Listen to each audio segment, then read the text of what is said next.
Boa noite. Hoje nós estamos com um episódio especial, o episódio de 9 anos de atividade do Mildim, né? Um trabalho que começou no dia 18 de janeiro de 2012, né? E agora está completando 9 anos de atividade. Nem sempre registramos, nem sempre gravamos e publicamos, né?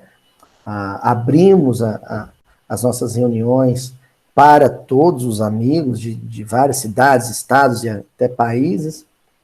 Inicialmente a gente tinha uma reunião fechada, né? Restrita, aliás, só Uberaba, mas graças a Deus, com incentivo, apoio de amigos encarnados, de amigos desencarnados, a gente conseguiu ampliar o salão, né? E hoje, né, no dia dessa gravação, que é o dia 17 de janeiro, nós estamos conseguindo aí já mais de 8.000 inscritos no canal. É um canal pequeno, né? Mas para uma reunião que se iniciou com 12 companheiros apenas, né? 8.000 inscritos é muita coisa.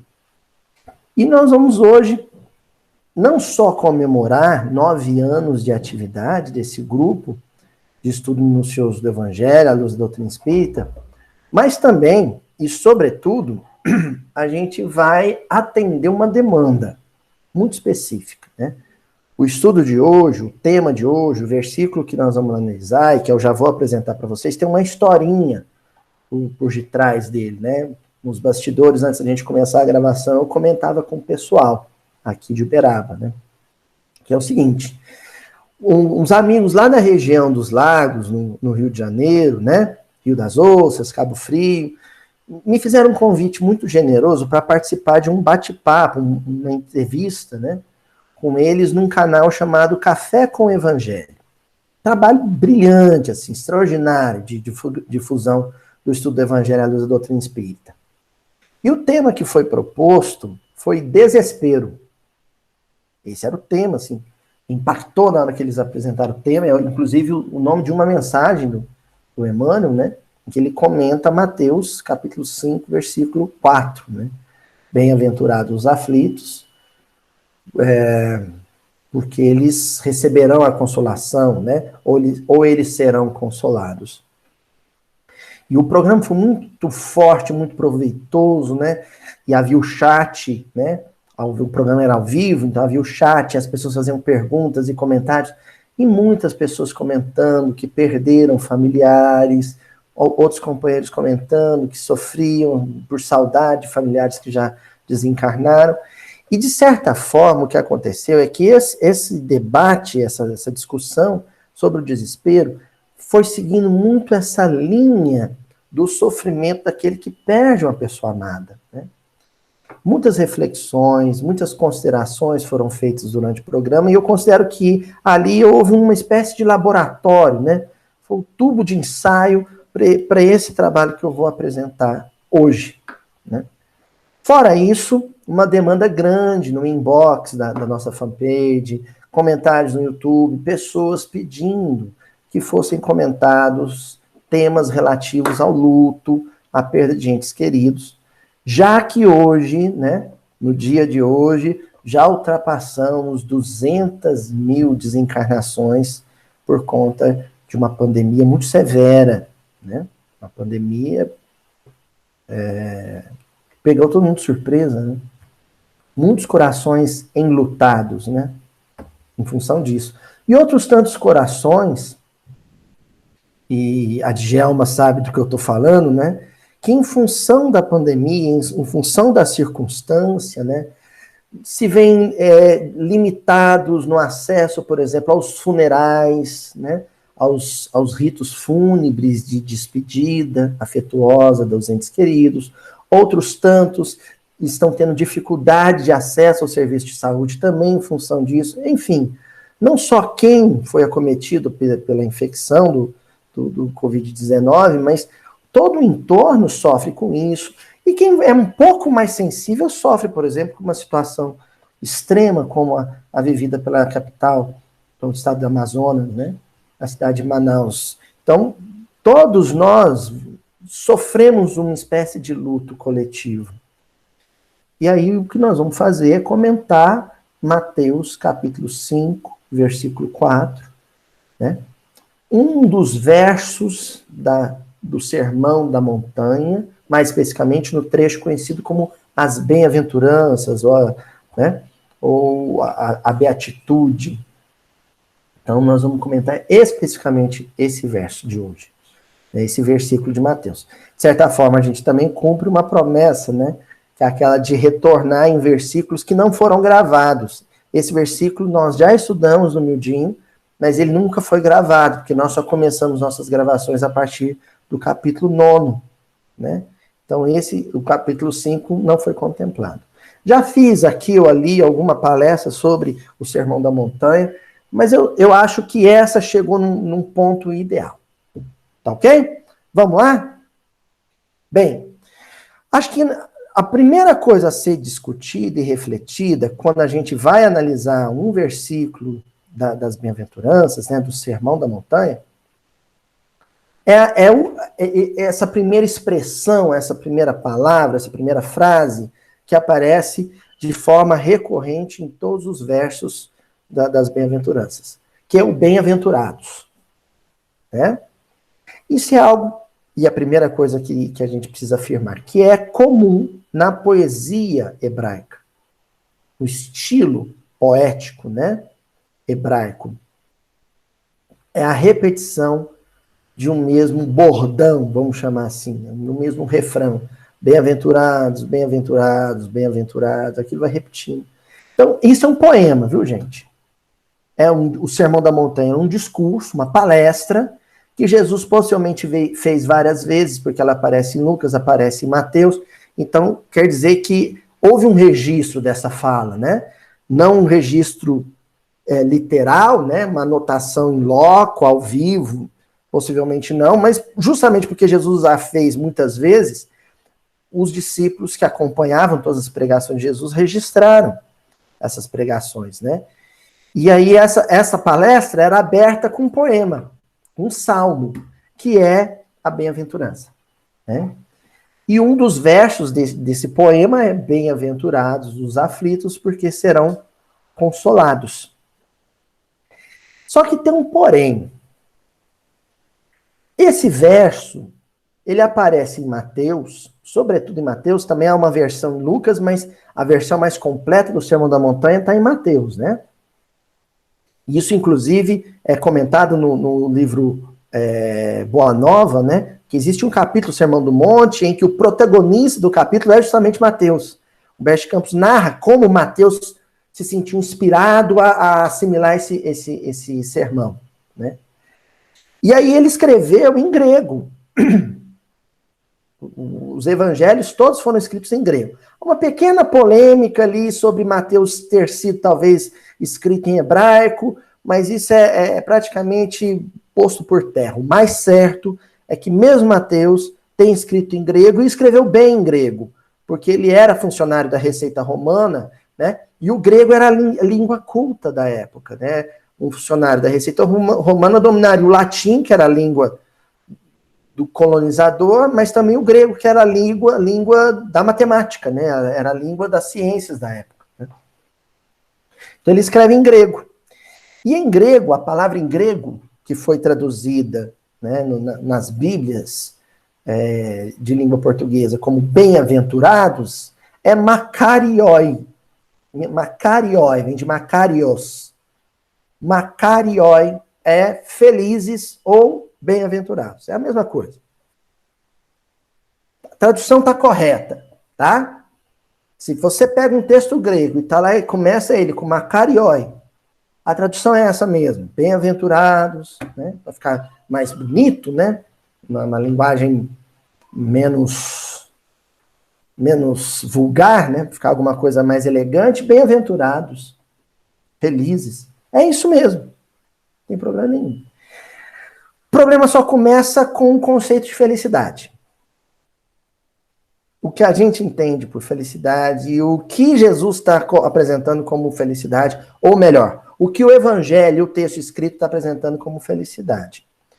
Para nós, felicidade é a ausência de problema.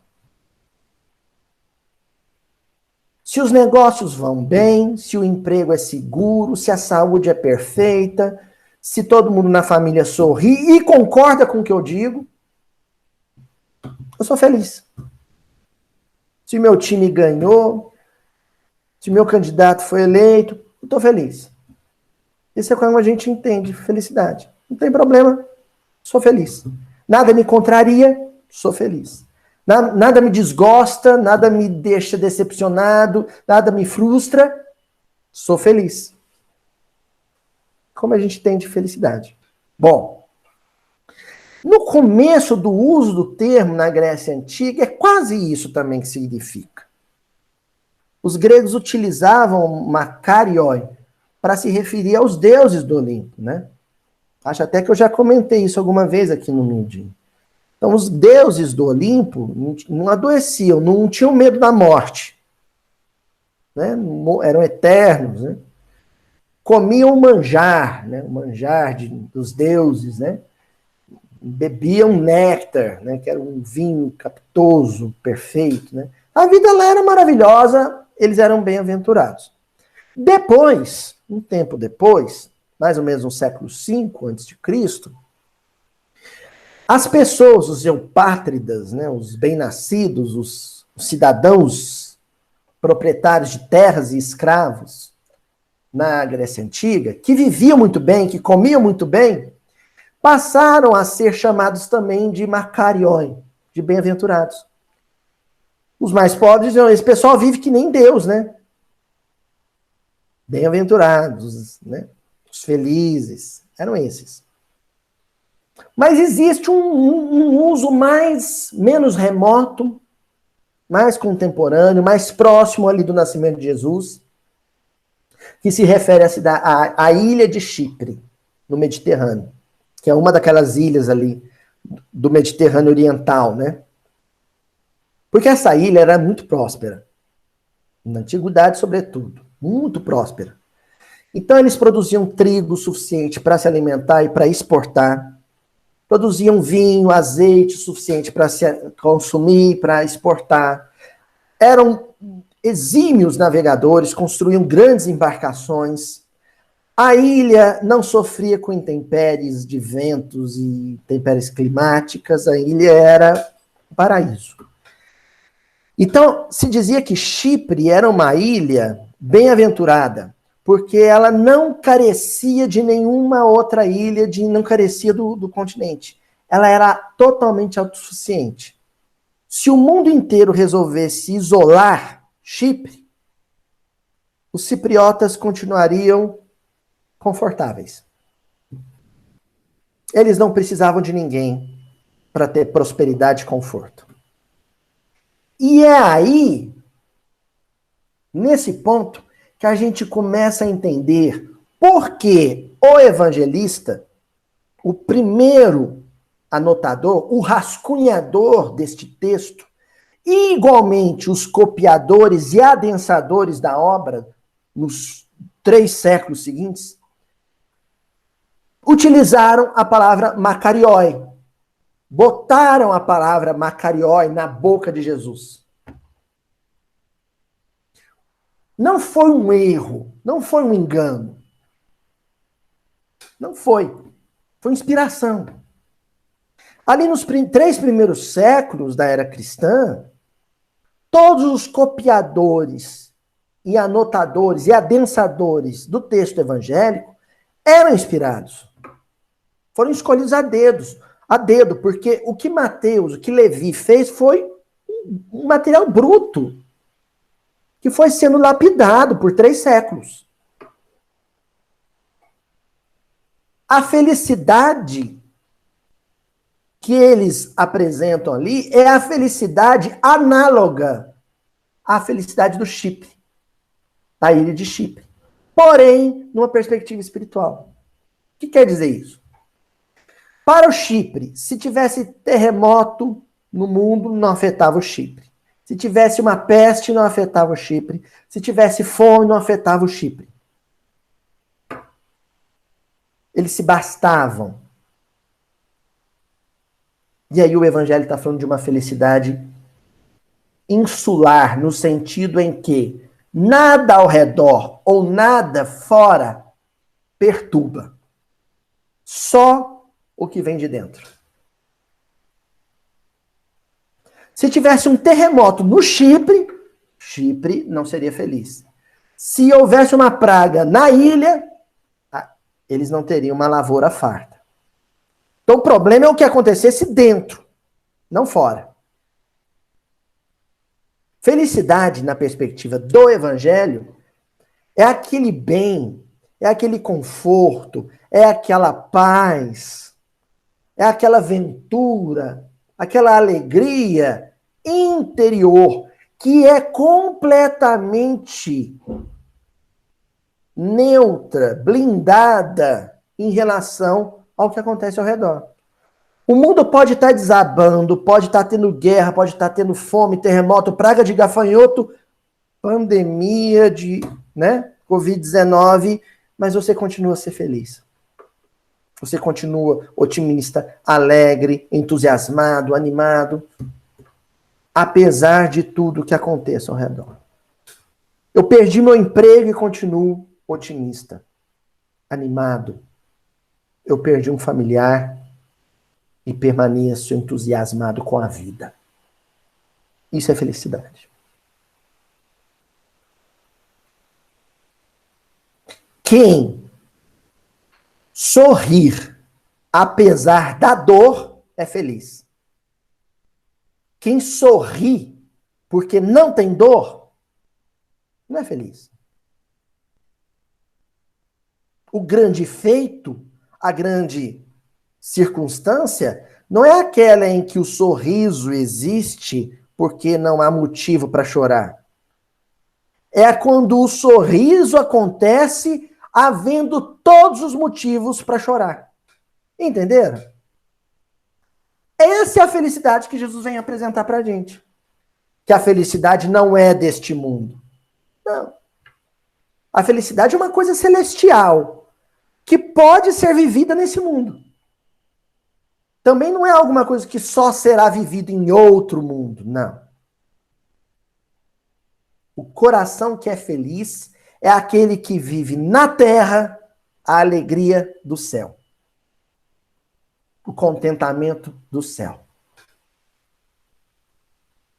Isso é felicidade. Mas há um porém. Lembra o que eu disse agora mesmo?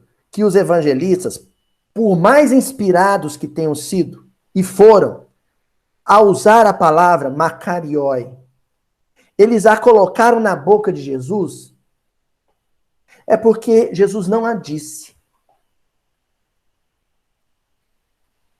Essa palavra não foi pronunciada por Jesus, ela foi registrada no Evangelho, mas Jesus não disse em grego, o discurso não foi feito em grego.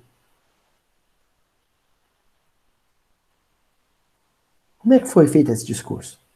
Ah, Luiz, já sei, Jesus falava o aramaico, que era o idioma comum, o idioma do povo ali na região da Galileia, sobretudo ali na região da Galileia.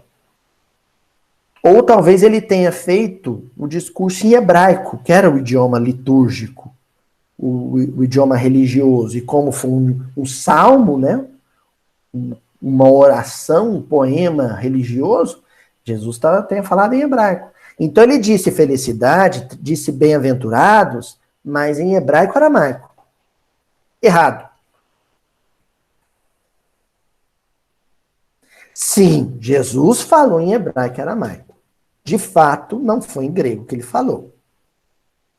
A voz física de Jesus não pronunciou palavras em grego, ele disse em hebraico e aramaico.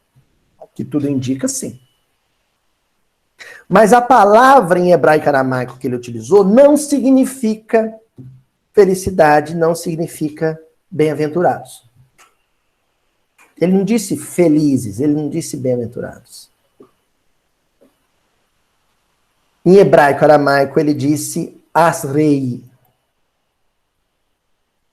E a gente sabe que foi isso que ele disse, porque os salmos, todos os salmos onde aparece, né, na Septuaginta, que é a Bíblia grega da época, né, o termo makarioi, ou bem-aventurados, O correspondente na Bíblia hebraica do Velho Testamento para a palavra que aparece no Salmo é Asrei.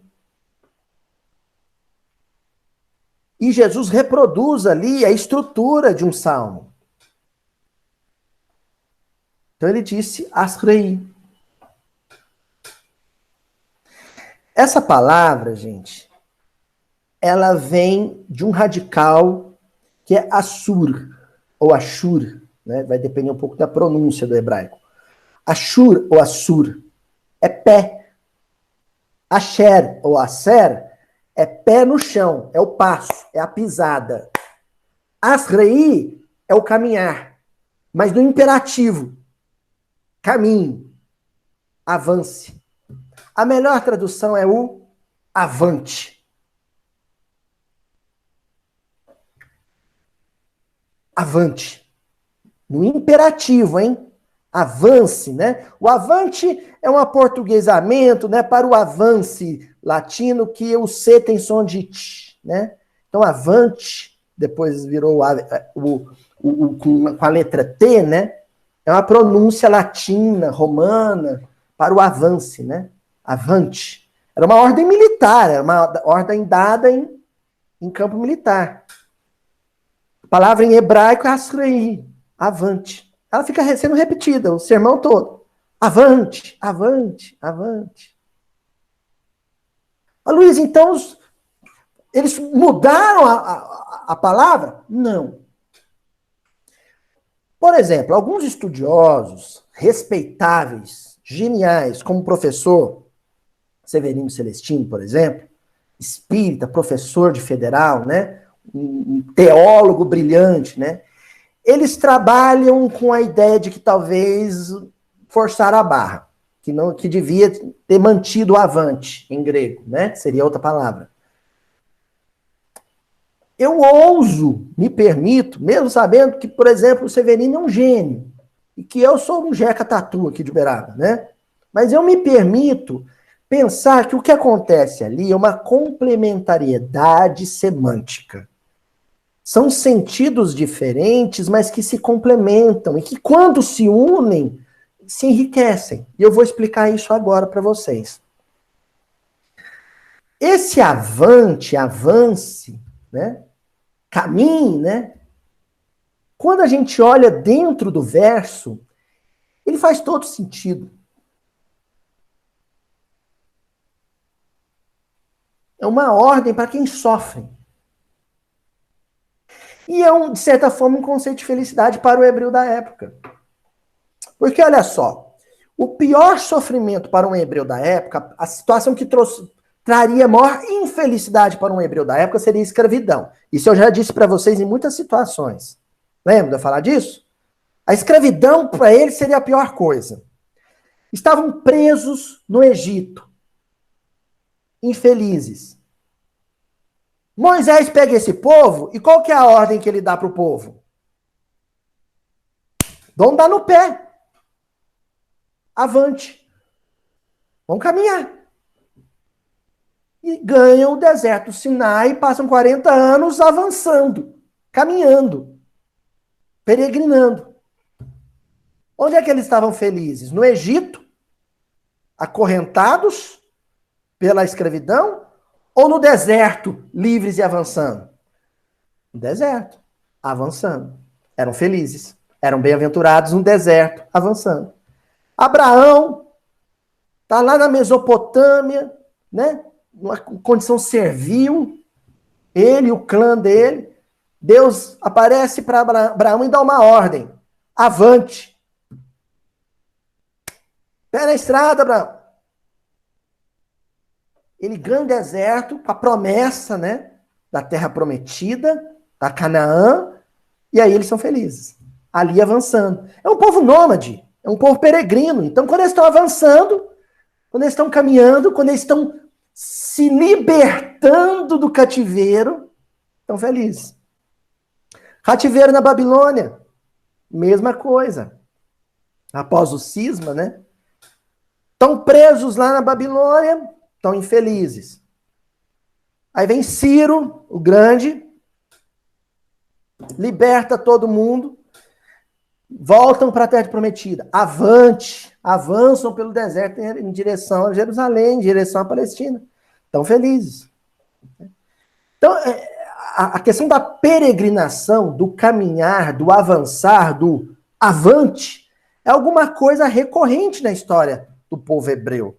É o equivalente à bem-aventurança. Enquanto a bem-aventurança, na Grécia Antiga, seria o conforto sedentário, o conforto da cidade-estado, né, do fixar-se.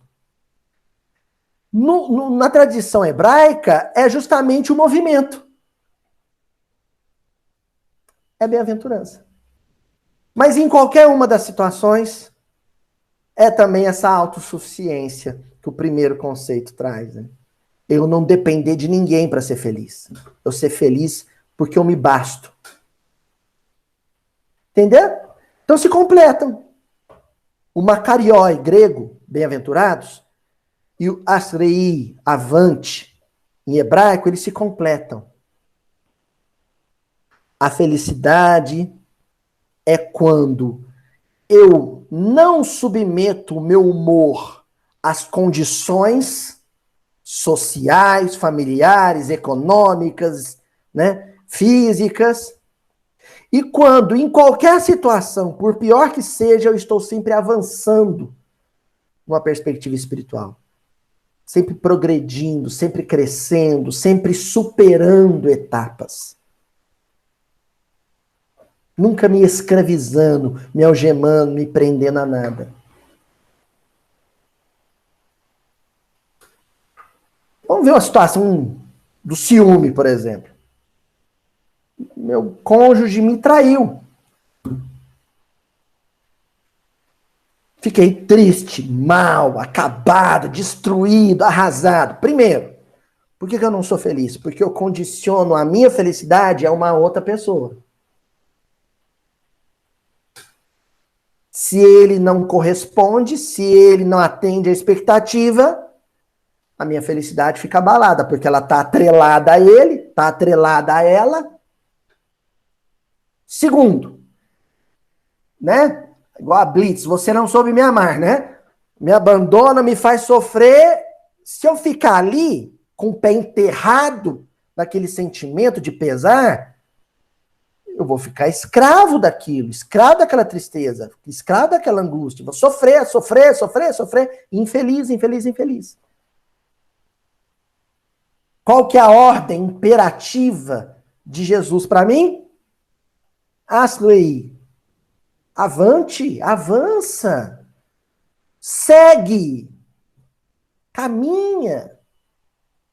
Passa a segunda,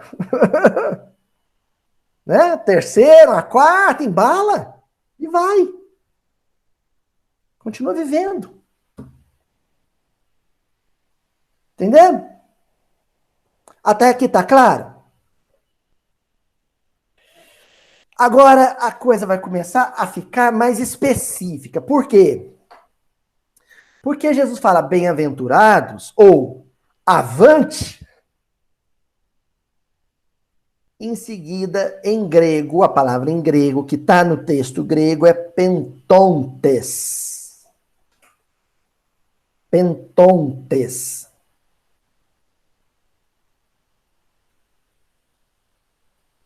Que a maioria dos tradutores traduziram como os que choram. Alguns tradutores traduziram como aflitos. A maioria das Bíblias você vai encontrar bem-aventurados os que choram. E se a gente for usar o asrei, seria avante os que choram. Avancem os que choram. Outras traduções, o Haroldo traduz, né? Aflitos. O próprio Evangelho segundo o Espiritismo, Saci, né? Kardec utiliza a tradução dele, né? Seria os aflitos. Avancem aflitos. Ou bem-aventurados os aflitos. Os aflitos que avançam são felizes. Os aflitos que não estacionam, que não ancoram, que progridem, são bem-aventurados. Entenderam? Mas tem um porém. O pentontes não é aflito. Essa palavra só era empregada na cultura grega para ritos fúnebres, para situações de luto. Então, o pentontes quer dizer o enlutado.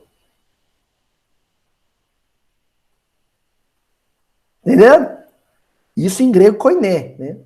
Que é o grego mais vulgar, o grego do evangelho. Os enlutados, os que estão de luto.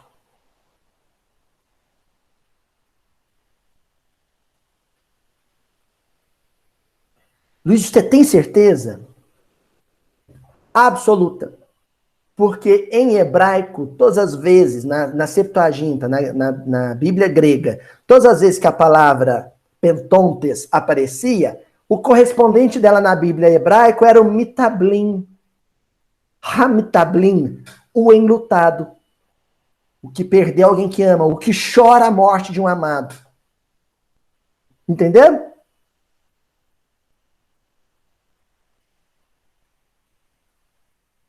Então, em hebraico, possivelmente, bem possivelmente, Jesus disse, Asrei Hamtablim. Começou assim, bem-aventurados os enlutados.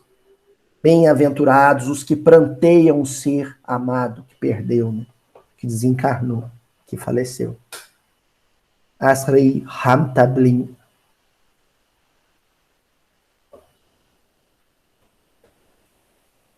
Luiz, qual foi o impacto disso na época? Vamos pensar. Nós estamos falando da Palestina, a província mais, né? Ali a Judéia, Galileia, Decápolis, aquela região toda. As províncias mais pobres do Império Romano e mais problemáticas. Muitas revoltas, muitas insurreições. Então, as tropas mais violentas, assim, os batalhões de elite mais hostis do Império Romano estavam sediados ali. Crucificações aconteciam todos os dias. Execuções todos os dias.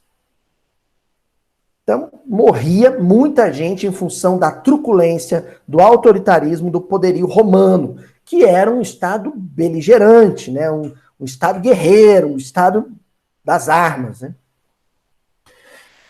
As condições de higiene na época eram péssimas, né? Não havia uma ciência médica instituída, não havia tratamento de saúde como existe hoje. A alimentação era ruim. Enfim, uma mulher que tivesse 15 filhos, sobreviviam 5. Ela chorava a morte de 10. Antes de completar 15 anos. Um homem com 40, 45 anos era um velho. Com 60, 70 anos era um ancião, venerando. Porque a expectativa de vida era muito baixa. A expectativa de vida era baixíssima. Então se morria muito, entendeu? A população era pequena e morria muita gente. Você perdia familiares todo ano. A morte, o temor da morte, a dor da perda, era alguma coisa muito presente naquela sociedade. Muito presente. E o judeu, ele tem um temperamento apaixonado, né? O judeu, quando recebia a notícia da morte de um ente amado, ele rasgava a roupa do corpo, ele se cobria de cinzas e terra, né? Ele sentava em cima de um resto de fogueira e jogava cinza na cabeça. Pranteava, chorava mesmo. É próprio do temperamento judaico da época, né? É ainda, né? Então a fala de Jesus, né? Avancem enlutados, superem isso. É importante ir além disso. Mas tem um porém. A fala de Jesus, avancem enlutados, né, não pode ser confundida em momento algum com a frieza a dureza do discurso de muitos dentro do movimento espírita quando o assunto é luto. Porque o luto é importantíssimo. É, do ponto de vista médico, do ponto de vista psiquiátrico, importante chorar os mortos. Se você não prantear seus mortos, procure urgentemente ajuda médica. Você não está bem. Entendeu? Mas sempre tem um espírita em velório para censurar os que choram na despedida de alguém que amava. A morte não existe. Quem disse que a morte não existe? É claro que a morte existe. A morte, ela existe, ela é real, é um fenômeno da natureza, faz parte da obra de Deus. Porque se a morte não existe, então a gente sepulta o quê?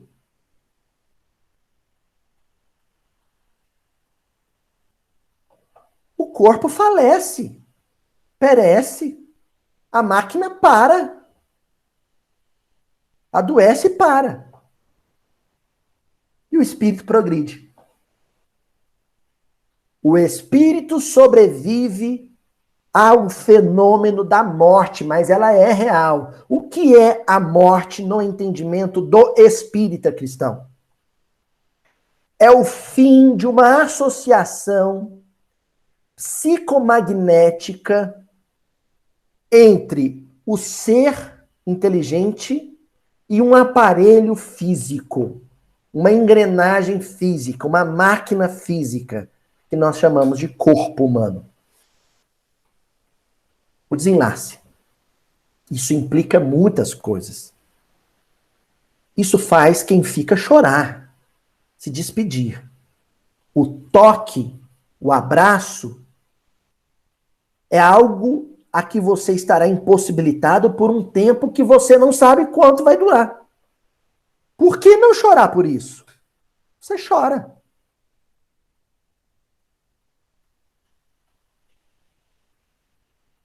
Por que não sentir saudade? Claro que você deve sentir saudade. A saudade é o preço que você paga por ter no coração um sentimento chamado amor.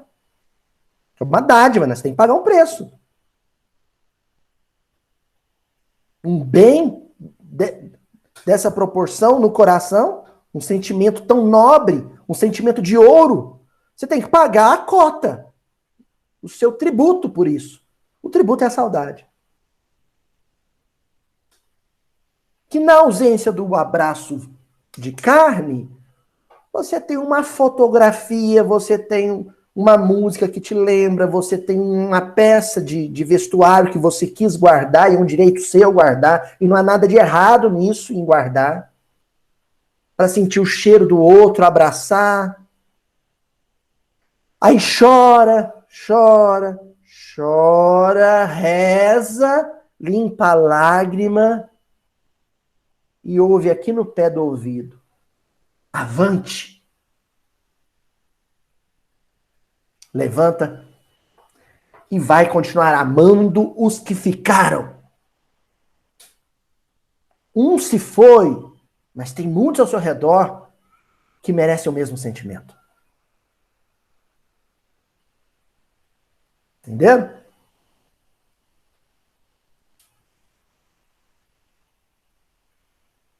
Um se foi. Dois se foram. Três se foram. Mas tem uma humanidade inteira ao seu redor. O que o Cristo pede é saudade com trabalho, saudade com ânimo, saudade com otimismo, com fé, com esperança. O que nós não podemos é nos tornarmos escravos, acorrentados, algemados ao desespero. A amargura, a revolta. culpabilizando outros irmãos, culpabilizando Deus pela nossa dor. E isso não é saudade. Isso não é luto. Isso é revolta.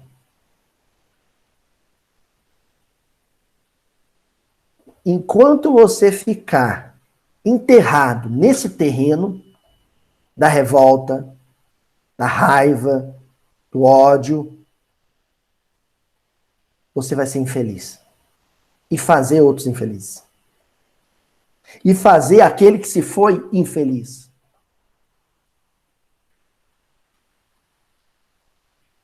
E aí vem o Cristo e diz, no texto escrito, Macarioi,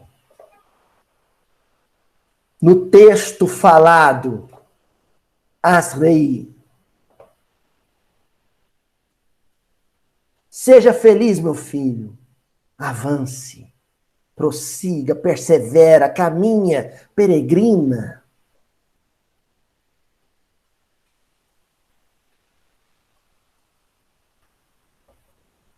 Entendeu? É claro que eu ia trazer para a nossa discussão aqui, né, uma contribuição. Eu acho que a primeira e mais oportuna que eu tenho aqui para apresentar para vocês é do próprio Livro dos Espíritos, a questão 936. Onde Allan Kardec pergunta assim: como é que as dores inconsoláveis dos que sobrevivem se refletem nos espíritos que as causam? Olha a pergunta de Allan Kardec.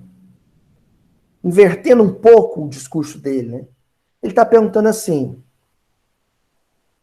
a dor de quem fica dói naquele que se foi?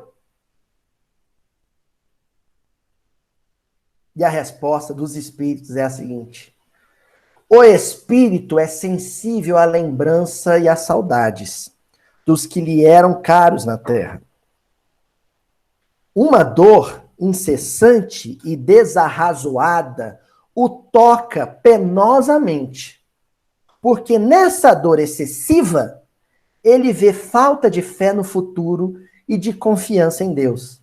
E, por conseguinte, um obstáculo ao adiantamento dos que o choram e talvez a sua reunião com estes. Então, calma aí que a resposta dos espíritos é o mundo, né? Olha lá. Primeiro, os espíritos são sensíveis à lembrança. Ser sensível à lembrança não é alguma coisa ruim. Só quer dizer que sentiu aqui, ele sentiu lá.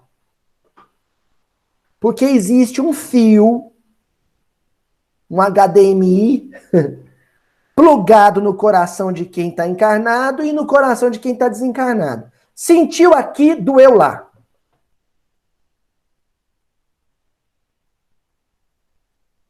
Certo? Não tem problema nenhum. Aquela saudadezinha, que é aquele calorzinho no coração, sabe? É aquela saudade assim que você... Ai, sabe aquela lágrima quente, gostosa que escorre assim? Você limpa assim, suspira gostoso, como se estivesse sentindo o perfume de quem se foi? Ele vai sentir igual no mundo espiritual. Vai sentir a mesma coisa. Agora, os espíritos acrescentam embaixo. O problema é uma dor incessante, desarrazoada, insana, louca. Se essa lágrima ela for fel, amargura, se em vez de um suspiro suave for um grito, um rugido de ódio, de raiva, ele vai sentir lá de forma penosa. Olha aqui que os espíritos falam. De forma penosa. Porque ele entende que isso é um obstáculo ao adiantamento e ao reencontro. Certamente o desencarnado que tiver em condição boa fala assim, não faz isso não, meu filho. Chora assim não. Isso vai complicar a gente. E eu quero te ver. Eu quero te encontrar no sonho, te abraçar. Eu quero te visitar. Se você vibrar assim, a gente vai perder a sintonia. E aí eu não vou poder te visitar, te abraçar. E o nosso reencontro, quando você for desencarnar também, e vai, uma hora vai, não vai ser igual. Talvez nem aconteça. Acalma e avança. Seja feliz o quanto for possível. Entendeu? Só que essa fala do Livro dos Espíritos, é claro que é uma fala pragmática, né? É uma característica do texto da codificação. É uma fala objetiva. Olha, se eu fosse vocês, chorava com a educação. Porque quem chora com a educação vai sentir um outro tipo de ventura, um outro tipo de alegria, um outro tipo de felicidade. Que acontece, que é possível mesmo à distância de quem se ama. É aquele baque, né? Ouvir isso, ler isso é aquele impacto. Você fica meio... Se for um espírito mais rebelde, fica meio bicudo com os espíritos, né? Vocês não estão aqui, né? O que acontece é que Emmanuel pega essa questão e comenta ela no livro Religião dos Espíritos, que é o livro onde Emmanuel comenta o livro dos Espíritos todo, né? Um livro que o Chico psicografou aqui na comunhão, que em Uberaba, nas reuniões públicas, né? Depois ele está datilografado depois que aconteciam os estudos da obra básica na comunhão. E aí o Emmanuel, na lição 58, intitulada Ante os que partiram, aí ele faz um carinho, né? Ele explica isso, mas vem cá. Vem cá no ombro do tio Emmanuel. Chora aqui. Chora, meu filho. Chora, gostoso. Mata a saudade. Isso. Agora, escuta o que o tio vai dizer. Aí ele diz. Ele começa dizendo assim: nenhum sofrimento na terra será talvez comparável ao daquele coração que se debruça sobre outro coração regelado e querido, que é o ataúde transporta para o grande silêncio. Que poeta! E aqui de cara ele está dizendo assim: eu sei que dói. Não tem dor maior do que aquele silêncio do corpo que fica. Não tem dor maior. É uma dor. E o Emmanuel está sendo empático. Afinal de contas, foi ele que encontrou aquele camafeuzinho num corpo estraçalhado por leões há 2000 anos atrás, né? Aquele relicáriozinho com a esfinge do senador. E ali o coração do Publão sangrou, ardeu. Então ele sabe o que ele está falando. E ele completa. Ver a névoa da morte estampar-se inexorável na fisionomia dos que mais amamos e cerrar-lhes os olhos no adeus indescritível é como despedaçar a própria alma e prosseguir vivendo. E prosseguir vivendo. Asrei, avante, prossegue. Com o coração despedaçado, mas junta ele, remenda, costura e põe ele para bater de novo.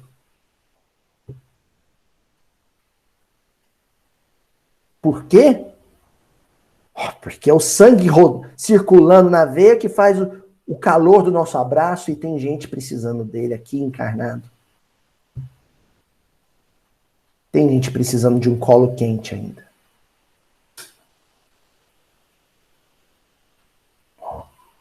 Todavia, quando semelhante provação te bata à porta, reprime o desespero e dilui a corrente da mágoa na fonte viva da oração.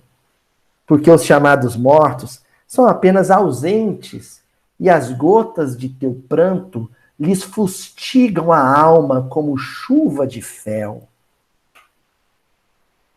Note que o Emmanuel não está dizendo para não chorar. Senão alguém vai dizer assim, eu não vou chorar não, porque o Aloysio falou que se eu chorar, eu vou causar sofrimento na minha mãe que se foi. Não, não é isso. O Emmanuel está dizendo uma coisa linda, ele está dizendo o seguinte, olha, sabe a lágrima? Ela é salgada demais. Ela vai ser desagradável no paladar espiritual de quem as recebe. Dá uma diluída nela, uma suavizada nesse sal. Sabe como? Em cada 100 ml de lágrima chorada, acrescenta ali 50 ml de oração sincera e esperançosa. Dá uma suavizada no sabor da lágrima, uma amenizada no sal. Dilui. Chora, mas chora orando e agradecendo a Deus a oportunidade daquele convívio, tenha sido o tempo que foi, e agradecendo a Deus o que aprendeu com aquela convivência, e agradecendo a Deus pelo amparo que inevitavelmente, certamente, esse ser amado está recebendo no mundo espiritual. E rogando a Deus força para permanecer sempre avançando, prosseguindo.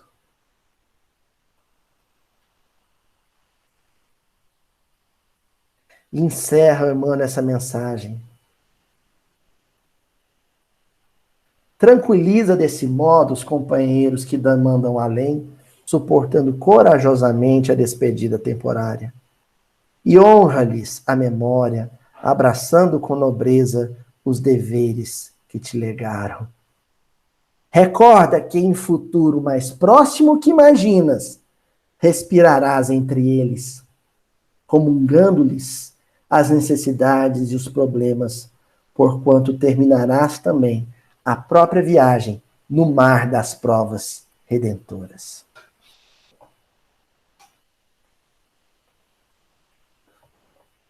A gente não pode frustrar a aposta que os nossos desencarnados queridos fazem em nós, lá no mundo espiritual.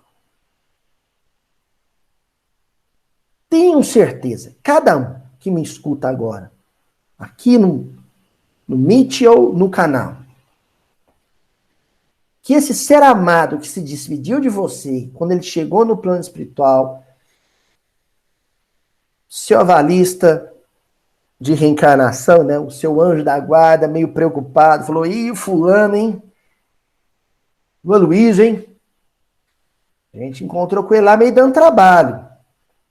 Pode ter certeza que o seu ente amado falou para ele, não, mas eu tenho certeza que ele vai conseguir. É só por enquanto, deixa ele chorar um pouquinho, mas eu conheço meu filho, eu conheço minha filha, eu conheço minha esposa, eu sei que ela vai levantar e vai avançar e vai prosseguir e vai caminhar. Eu confio nela. Então, gente, nós não podemos decepcionar esse entusiasmo que o ser amado tem por nós, com a nossa capacidade de avançar, de ser um bem-aventurado, que chora às vezes, que sente saudade, come uma determinada comida, lembra da pessoa, visita um determinado lugar, lembra da pessoa, chora um pouquinho, limpa a lágrima e avança.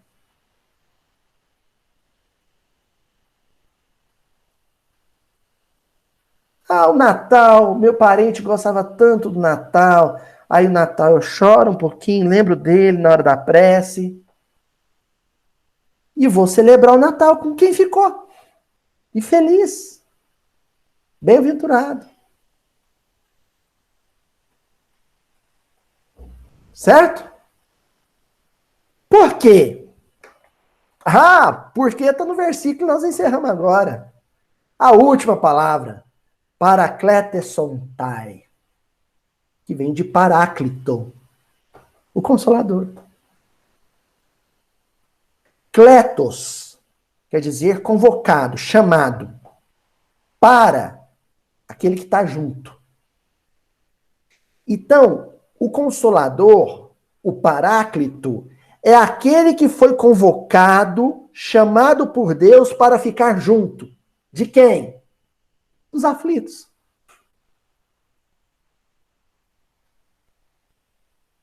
Avancem enlutados, porque eu vou junto. Caminha aflito, porque cada passo que você der, eu dou um em seguida. Eu vou andar junto. Paráclito, aquele que foi chamado a caminhar junto, a estar com, a estar ao lado. Nosso Senhor Jesus Cristo. E a doutrina espírita.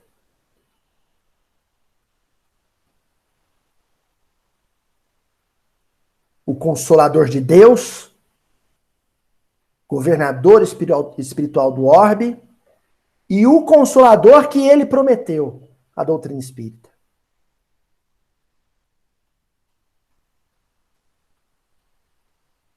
Bem-aventurados os aflitos, avancem aflitos que serão felizes, e o serão porque não estarão juntos, não estarão sós, não estarão sozinhos. Por isso a gente vai encerrar com o Evangelho segundo o Espiritismo, capítulo 6, o Cristo Consolador. Disse o Cristo, bem-aventurados os aflitos, pois que serão consolados. Mas como há de alguém sentir-se ditoso por sofrer, se não sabe por que sofre? Agora entra a doutrina espírita. Porque o grande problema é você não saber o sentido daquilo.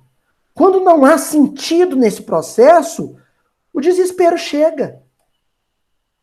Quando você não percebe a engrenagem, o mecanismo competente, perfeito funcionando ali, aí é insuportável.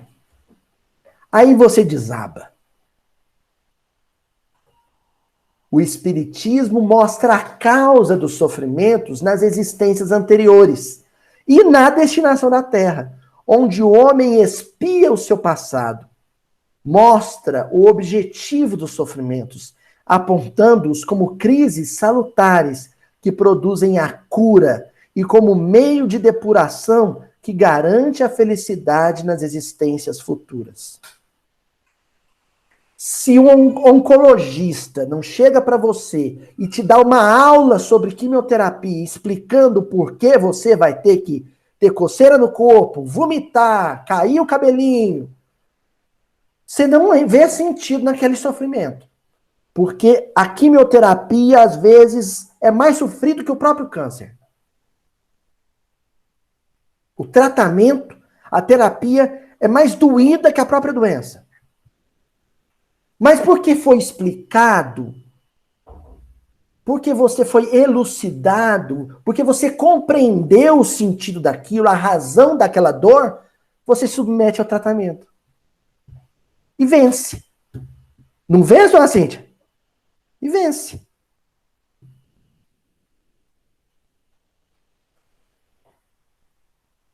Aloísio, e quando não vence? Aí você desencarna, chega no mundo espiritual e aquela mesma explicação que o médico deu sobre a químio, o seu benfeitor vai dar sobre o câncer. E você vai entender também que o câncer foi a quimioterapia da alma. E se você tem doutrina espírita e ficou encarnado, você entende isso através dos livros, dos estudos. Ou seja, não estamos sozinhos. Se enlutados,